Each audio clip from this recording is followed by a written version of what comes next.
یزیدہم الا طغیانا کبیرا۔ اب میں آپ کو پوری آیت پڑھ دیتا ہوں۔ خداوند اعلیٰ کیا فرما رہا ہے؟ یہ وہ آیت ہے کہ جب حضرت صلی اللہ علیہ وآلہ وسلم صلی اللہ محمد وآل محمد، دیکھیں میری کوشش یہ ہے کہ بہت زیادہ آسان الفاظ میں کچھ بیان کر سکوں تاکہ مومنین تک پہنچ سکے، تاکہ اس لیے میں بالکل سیدھی آرام سے باتیں کر رہا ہوں۔ اور خداوند حضرت صلی اللہ علیہ وسلم پہ ثنا کسی کیفیت طاری ہوئی، نوم نہیں، سوئے نہیں، تو انہوں نے دیکھا کہ بندر اچھل رہے ہیں ان کے ممبر پہ، تو 3 آیتیں اللہ تعالیٰ نے نازل فرمائی جو تسلی دی۔ سب سے پہلی سورہ کوثر، سورہ انزلنا، اور تیسری یہ آیت خداوند تعالیٰ کیا فرما رہا ہے؟ وَإِذْ قُلْنَا لَكَ إِنَّ رَبَّكَ أَحَاطَ بِالنَّاسِ، کہ جیسا کہ آپ کے پروردگار نے آپ سے کہہ دیا ہے کہ آپ کے پروردگار نے لوگوں کا احاطہ کیا ہوا ہے۔ وَمَا جَعَلْنَا الرُّؤْيَا الَّتِي أَرَيْنَاكَ إِلَّا لِفِتْنَةٍ لِلنَّاسِ وَالشَّجَرَةَ الْمَلْعُونَةَ فِي الْقُرْآنِ، کہ جو نمائش ہم نے آپ کو دکھائی ہے یہ انسانوں کے لیے آزمائش ہے، اور وہ شجرہ ملعون جس پہ قرآن پہ لعنت کی گئی ہے، وَنُخَوِّفُهُمْ، ہم اس کو ڈراتے ہیں۔ یہ حصہ میں نے پڑھا تھا، فَمَا يَزِيدُهُمْ إِلَّا طُغْيَانًا كَبِيرًا۔ تو خداوند تعالیٰ کیا کہہ رہا ہے؟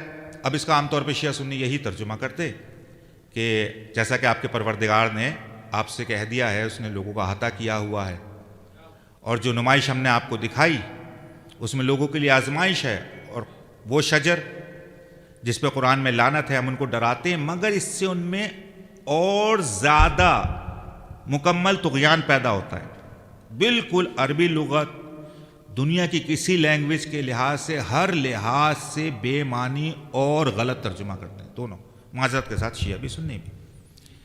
بھئی یہ لفظ یزید کے معنی زیادہ کے ہیں، اور قرآن میں ایک جگہ تو یوز نہیں ہوا ہے، بے شمار جگہ یوز ہوا ہے، کافی جگہوں پہ یوز ہوا ہے، تو اس کے معنی ہے زیادہ کے۔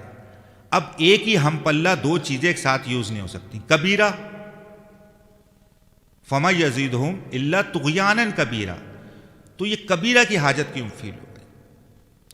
بھائی جیسے کوئی، ہم یہاں بچے ماشاءاللہ انگریزی اچھی بھی سمجھتے، اور یہاں پہ ہم مومنی سارے، اگر کوئی شخص یہ کہے کہ practice make you perfect, which is right, absolutely right, یا practice make you perfect, nothing wrong with that, لیکن اگر کوئی یہ کہے practice make you more perfect, تو یہ غلط جملہ ہے، کیونکہ اگر وہ مور کی گنجائش ہے تو پرفیکٹ نہیں ہے نا بھائی، اگر وہ زیادہ کی گنجائش ہے تو کبیرہ نہیں ہے، تو طغیاناً کبیرہ نہیں ہے، اگر زیادہ کی گنجائش ہے۔ بہت ہی آسان کوشش کر رہا ہوں آپ تک پہنچ جائے۔ اب مثال کا گناہ کبیرہ سنا ہوگا نا، اب کوئی کہے یہ بہت بڑا گناہ کبیرہ، یہ چھوٹا ہے، بھائی اگر اس میں زیادہ کی گنجائش تو کبیرہ نہ ہوا، چھوٹا ہے تو پھر بھی کبیرہ نہ ہوا۔ بہت سمپل ہے، مطلب شاید میں نہیں سمجھا پا رہا ہوں، پہنچا نہیں پا رہا ہوں آج تک، ٹھیک ہے؟ تو کسی لغت میں ایسا جملہ، وہ بھی کہ قرآن میں، جس کے بارے میں قرآن کا دعویٰ ہے کہ تم جن و انس بھی مل کے اس کی ایک آیت کے مقابل بھی کوئی آیت بنا کے لیا ہو، نہیں لا سکتے۔ ایون مولا کائنات کے کلام میں بھی آپ کو یہ جھول مل ہی نہیں سکتا، کیونکہ معصوم ہے۔ ان کے کلام کے بارے میں ہے تحتا کلام الباری فوقا کلام المخلوق، کلام اللہ سے نیچے اور مخلوق کے کلام کے اوپر ہے، نہج البلاغہ جو مولا کا کلام ہے۔ تو یہاں پر یزید جو کہ لفظ ہے وہ صفت کے طور پہ یوز نہیں ہو رہا ہے، زیادہ کے بحیثیت نام یوز ہو رہا ہے۔ کیسے کہ ہم ان کو ڈراتے ہیں اور وہ لوگوں کے لیے آزمائش ہے، اور وہ شجرہ ملعونہ، ہم سب جانتے ہیں شجرہ ملعونہ سے مراد بنو امیہ ہیں، اس کا وہ یزید ہم اسے ڈراتے ہیں، مگر وہ یزید مکمل طغیان کبیر ہے۔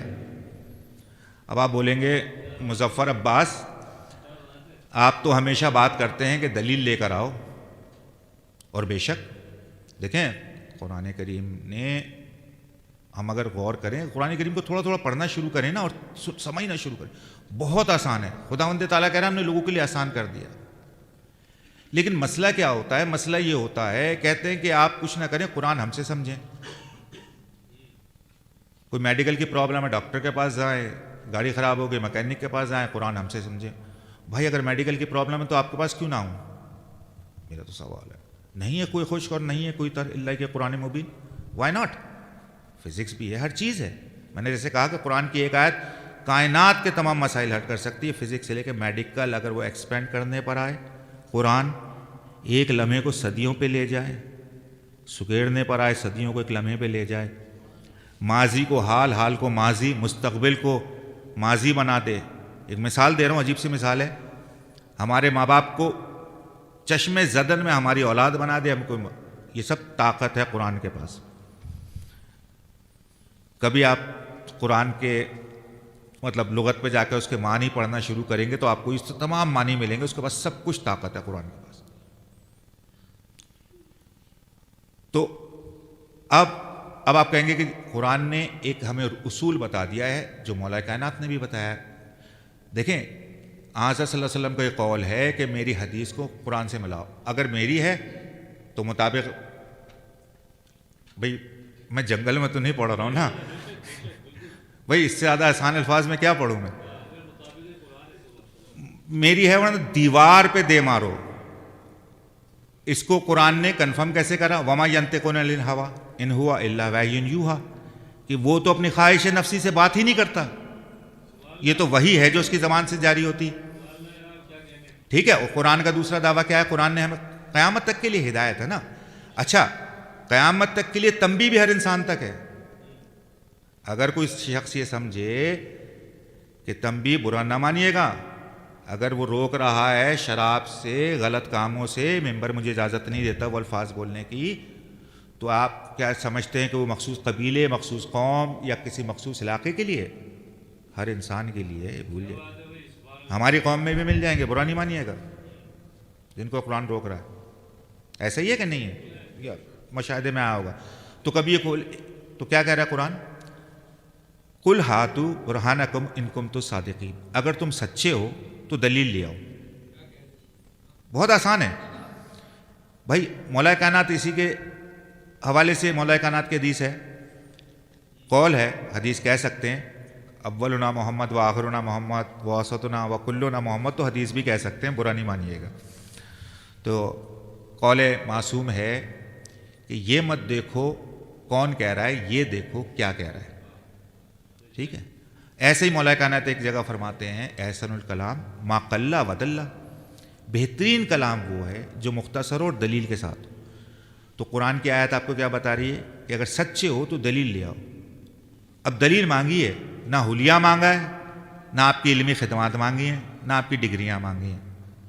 یہاں پہ ایک بہت اچھا بدتمیزی کا بھی کبھی کبھار ورڈ ہوتا ہے، تو لیکن مجھے جملہ بہت اچھا لگا. یہ ہر جگہ ہر ایک سے بولنے کے قابل نہیں ہوتا، لیکن سمجھانے کے لیے بول رہا ہوں کہ بھائی گڈ فار یو.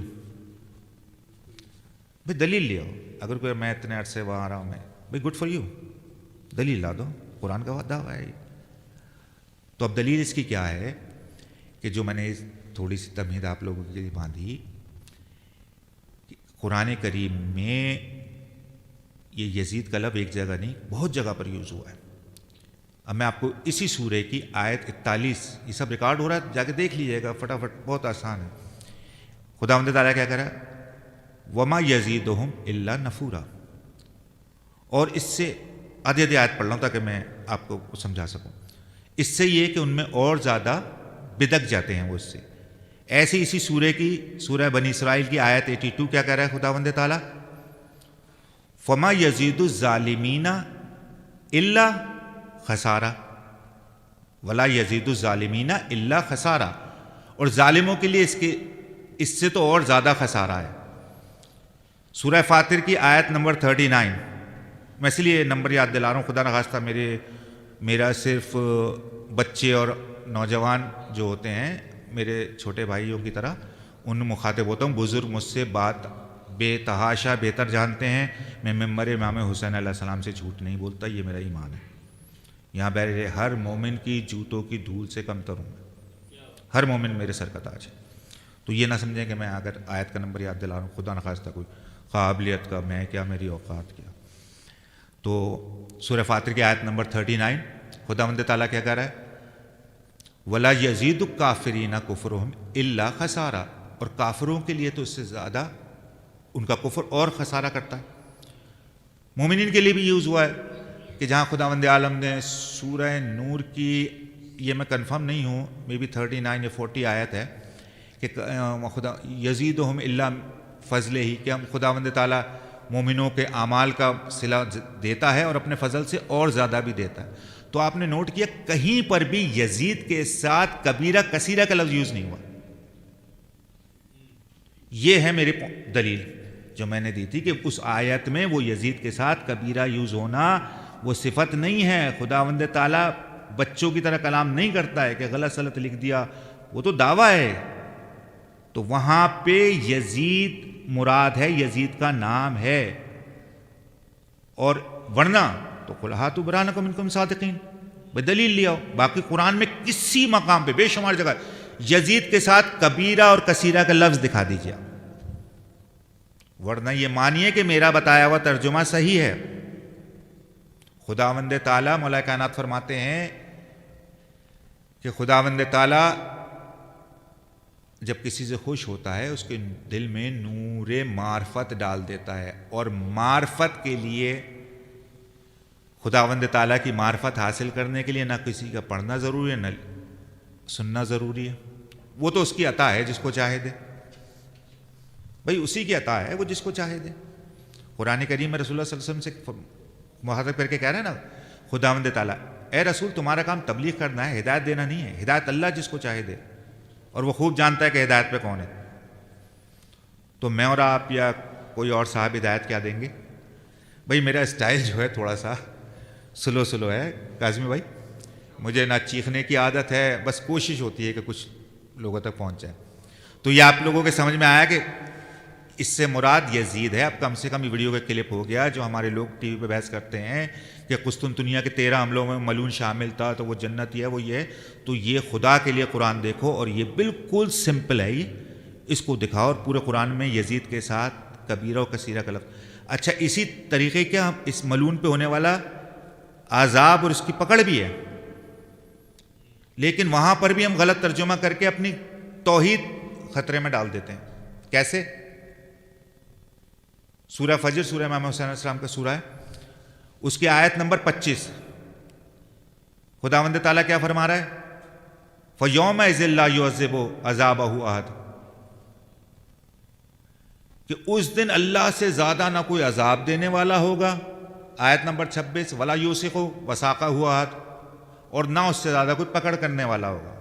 سب یہ ترجمہ کرتے ہیں، ٹھیک ہے؟ پتہ نہیں کیا مولانا ایک دیا، میرے میں سوال پیدا ہوتا ہے کیوں؟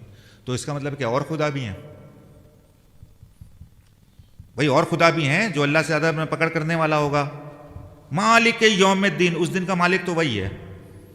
اگر آپ کہیں کہ نہیں جی جذبات میں آگے جی مولا کائنات بھی سزا دے رہے ہوں گے، نہیں، وہ تو کریم ابن کریم ہے، وہ تو بخشنے والے ہیں۔ تو اس کا مطلب ہے کوئی اور اللہ بھی ہے کہ وہ اللہ جو ہے جس کا ہم ذکر کر رہے ہیں وہ سب سے زیادہ پکڑ کرے گا اور سب سے زیادہ جکڑ کرے گا۔ سمجھ میں آ رہا ہے بھائی؟ اس کا تو میں یہ ہوا، اس کا مطلب اور بھی ہے، ٹھیک ہے؟ مثال کے طور پر میں آپ لوگوں سے یہ عرض کروں کہ حضرت صلی اللہ علیہ وآلہ وسلم کے پاس محمد علیہ کے پاس سب سے، میں انبیاء کا لفظ یوز نہ کروں کہ حضرت صلی اللہ علیہ وسلم کے پاس سب سے زیادہ معجزات ہیں، تو آٹومیٹکلی انبیاء علیہ السلام کی بات ہو رہی ہوگی نا، میرے آپ لوگوں کی تو بات ہی نہیں ہو رہی، ہم لوگ تو شامل نہیں ہیں۔ یا برٹن رسل کی میں کوئی کتاب ریلیٹیوٹی پہ بیان کروں کہ سب سے اچھی کتاب یہ ہے، تو بھائی وہ جتنی ریلیٹیوٹی پہ لکھی گئی کتابیں ہوں گی میں ان کا ذکر کر رہا ہوں نا۔ میرا اور آپ کا تو جس نے کبھی، میں نے تو ایک چھوٹا سا کتاب جو لکھا ہوا بھی ہے، باقی انشاءاللہ مارچ میں آ رہے ہیں 2 کتابیں معرفت قائمہ علیہ محمد علیہ السلام کے بارے میں، تو میں اور آپ تو مراد نہیں ہوں گے نا بھائی۔ ریلیٹیوٹی پہ جو کتاب لکھی ہوئی ہوگی صرف اس سے مراد وہ ہوگی اور کوئی نہیں ہوگا، ٹھیک ہے؟ اگر میں بٹن، تو جب ہم کہہ رہے ہیں کہ اس سے زیادہ پکڑنے کے، تو باقی اس کا مطلب اور اللہ بھی ہے نا بھائی۔ امام بارگاہ میں 2-3 لوگوں کے نام ابھی نہیں جانتا، پہلی نوکری ہے میری، کاظمی صاحب کو جانتا ہوں اور شکلوں سے سب کو جانتا ہوں، نام سے میں بولوں بڑے ایکٹیو ہیں، تو بھائی میں کمیٹی کی بات کروں گا نا، پتہ نہیں کمیٹی میں ہیں بھی نہیں ہیں، تو بھائی میں کمیٹی کی بات کروں گا نا، میں باقی مومنین کی بات تو نہیں کر رہا ہوں گا. اب اسی پہ ایک چھوٹا سا واقعہ سن لیں خدا کے لیول کا، کہ اس کے لیول پہ کون آ رہا ہے کون نہیں آ رہا، کیونکہ مالک یوم الدین کہہ دیا. صلوات پڑھیں تو میں آپ کو وہ آگا.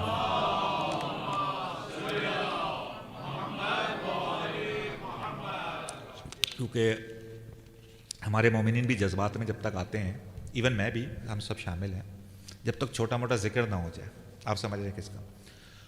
تو دوسرے دور خلافت میں ایک یہودی دربار میں آیا. اس نے کہا میرا ایک سوال ہے. نے کہا ہاں بولو. بھائی دربار میں بیٹھ کے تو سبھی اکڑ جاتے ہیں نا، کہ ہاں بولو بولو. کہا میرا ایک سوال ہے، آپ لوگوں کا قرآن میں دعویٰ ہے کہ اللہ جو ہے علی کل شیء قدیر ہے. تو کہیں ہاں ہاں بالکل بالکل سب کچھ کر سکتا ہے. کہنا سوچ لیں نا، ہاں ہاں بھائی سب کچھ کر سکتا ہے، سب کچھ مطمئن. بولے کیا اللہ یہ بھی کر سکتا ہے کہ اپنے جیسا ایک اللہ اسی طاقت، اسی پراپرٹی، اسی طاقت کے برابر بنا دے؟ اب سب خاموش. دوڑے لگ گئی، مفتیوں کو بلا لیا، مشورے ہوئے. بولا ٹھیک ہے، اس کا جواب میں آپ کو اگلے دن دیں گے. رات بھر مفتیوں کو، ٹھیک ہے. جواب تو تھا نہیں، کہاں سے ہوتا. بھائی نبی کی بات سمجھ میں نہیں آئی تو اس یہودی کی بات سمجھ میں کہاں نہیں ہے. باہر آ کے پوچھا کرتے تھے کیا کہہ رہے ہیں. بھائی یہی تھا نا، ایسا ہی، غلط تو نہیں پڑھ رہا. تو کہیں گے ٹھیک ہے. اب سارے مفتی سر جوڑ کے بیٹھ گئے، کیونکہ اگر وہ کہتے ہیں کہ ہاں بنا سکتا ہے تو وحدہ لا شریک نہیں رہتا. Very simple. اور اگر کہتے ہیں نہیں بنا سکتا، علی کل شیء قدیر نہیں رہتا. تو کہیں گے ٹھیک ہے. اب وہ دربار میں اگلے دن آیا، اس کو بلایا گیا. تو سب مفتیوں نے فیصلہ کرا کہ اس کی گردن مار دو. تو جب وہ آیا تو کہیں ہاں بھی تمہارے سوال کا جواب یہ ہے کہ میں تمہاری گردن مار دوں. بڑے تمتراک سے تلوار نکال کے آئے اور اس کی گردن پہ رکھ دی. ورنہ ہر جنگ سے تو بھاگا کرتے تھے. یہاں پہ بیچارہ ہتھکڑیوں میں، جنجیروں میں بندھا ہوا، گردن پہ تلوار رکھ دی. ایک دفعہ اور تلوار رکھی تھی. تو آپ لوگوں کو یاد دلاتا چلوں، اس وقت بھی اپنوں کے بیچ میں ہزاروں صحابہ کرام بیٹھے ہوئے تھے. ایک سائل آیا کہ اس نے رسول اللہ صلی اللہ علیہ وسلم سے سوال کیا کہ میں بہت مسکین ہوں اور میں ایک، تو حضرت صلی اللہ علیہ وسلم نے فرمایا درود پہ محمد علیہ محمد، کہا کہ اس کی زبان کاٹ دو. اس نے بولا ارے واہ، ویسے ہی بیچارہ مرا توڑا آدمی، سوری کہ میں ایک، لیکن یہ اردو کے الفاظ ہیں جو میں بیان کر رہا ہوں. ویسے ہی مسکین نادار سا آدمی اور ان کے چاروں طرف ہزاروں لوگ، تلوار نکال لی، بولا زبان نکال. مولا کائنات نے بازو پکڑ کے ہٹیا پلا. پھر اس کو لے کے کہا ہاں بول تیری کیا حاجات ہیں، مطلب اس کی ساری حاجات پوری کر دو اور زبان پہ اس کو کوئی سوال نہ رہے، زبان کاٹ دو. تو وہاں پر بھی تلوار لے کے نکلے تھے. خیر تو وہ مسکرانے لگا. بولا میں تجھے مار رہا ہوں، تو ہنس رہا ہے. کہہ رہا تو مجھے مار دے گا، باہر بھی پھینک دے گا، لوگ بولیں گے مارا کیوں تھا، کیا بتائے گا. سوال تو میرا زندہ رہے گا، سوال کو تو نہیں مار سکتا. تو انشاءاللہ آج ممبر سے ایک دو سوال کر کے جاؤں گا آخر میں تاکہ وہ مرے نہ، زندہ رہیں، ویڈیو کیمرے میں رہیں. تو کہیں گے کیا کریں اب. تو بولیں گے تو اور بدنامی ہو جائے گی. تو بولا ایک کام کر، آئندہ تو ادھر نظر نہ آنا، تو جا. اب وہ اسلام کو برا بھلا بولتا جا رہا تھا. ایک بزرگ کھڑا ہوا تھا دربار کے کونے پہ، سب کھڑا دیکھ رہا تھا. اس نے بازو سے پکڑا، بولا چل میں تمہیں جواب دلواتا ہوں وارث رسول سے. بولا تو پھر یہ کون ہے؟ بولے یہ تو دربار کے لوگ ہیں، ان کا رسول سے کیا تعلق. تو مولا کائنات کے پاس لے کے گیا. تو وہ میں شارٹ کر رہا ہوں، بہت لمبا ہو جائے گا. تو مولا کائنات نے فرمایا کہ ہاں بھائی. تو کہا کہ سوال کیا ہے پوچھو. تو بتایا. بولا مولا کائنات نے کہا ہاں ایک کیا 1000 بنا دیا اللہ. وہ حیران ہوا. بولا بھائی پھر بھی خالق تو وہی رہے گا نا ان 1000 کے 1000 کا. درود بھیجے محمد علیہ محمد محمد محمد. تو کہنے سے مراد یہ ہے کہ اللہ اگر اپنے جیسا اللہ بھی بنا دے تو وہ اللہ کے لیول پہ نہیں آتا. مالک یوم الدین، اس دن کا مالک تو وہی ہے. تو پھر کون ہے؟ نہیں بھائی یہ فائل نہیں، یہ مفعول. اگر جو تھوڑی بہت عربک پڑھی ہوئی ہو، ماشاءاللہ تو ہمارے تو شین ہر ایک نے پڑھی ہوتی ہے. تو یہاں قتلت داؤد جالود، داؤد نے جالود کو قتل کیا. قتل ہونا جالود پہ آ رہا ہے، داؤد پہ نہیں آ رہا. ٹھیک ہے نا. تو یہاں خداوند تعالیٰ کیا کہہ رہا ہے؟ اس دن اس سے زیادہ عذاب کسی پہ نہیں ہوگا، ولا یوثق وثاقہ ہوا، اور اس سے زیادہ پکڑ کسی کی نہیں ہوگی. بھائی سمجھ میں آنے والی چیز ہے، ہزاروں لاکھوں کی پکڑ ہو رہی ہوگی، سزا ہو رہی ہوگی، لیکن اس پہ سب سے زیادہ ہو رہی ہوگی. تو ہم یہاں کیا کرتے ہیں، اپنی توحید خطرے میں ڈال دیتے کہ اللہ سے زیادہ نہ پکڑ ہو رہی ہوگی نہ اس کی پکڑ کرے گا، اس کا مطلب اور بھی پکڑ کر رہے ہوں گے، اللہ کی سب سے مضبوط ہوگی. ویری سمپل دیٹ ترجمے کے ساتھ. تو اس ملعون کا ذکر ہے. جب آپ سب مانتے ہیں کہ کائنات کی مظلوم ترین ہستی امام حسین علیہ السلام ہے، تو آٹومیٹکلی ملعون ترین کون ہوا؟ بھئی یزید ملعون ہو گیا نا، لعنت بھیجیں اس پہ مل گئے. اللہم لعن قتلۃ الحسین واصحابہ، تو وہ آٹومیٹکلی ملعون ہو گیا وہ سب سے بڑا. اگر ابھی بھی یقین نہیں آ رہا، 27ویں آیت دیکھ لیں جو سلسلہ یا ایتھ النفس المطمئنہ ارجعی الی ربک راضیۃ مرضیہ اللہم صلی علی محمد و آل محمد. اب سمجھ میں آیا کہ اس ملعون کی سزا کا ذکر ہو رہا ہے، رائٹ اوے امام حسین علیہ السلام کا ذکر ہوگا، کس کی پکڑ ہوگی. ورنہ اگر ہم اپوزٹ کر لیں کہ بھئی یہ سزا جو اللہ کی پکڑ ہے، تو یہ تو توحید خطرے میں پڑ جائے گی. ورنہ ویری سمپل ہے، عربی کے قواعد کے حساب سے بھی ہے. تو مجھے امید ہے کہ آپ لوگوں کو تھوڑا کچھ سمجھ میں آ رہا ہوگا. میرے الفاظ جو کچھ بھی ہے، میرے الفاظ کچھ سمجھ میں آ رہے ہوں گے. میری آواز کلیئر ہے نہیں ہے؟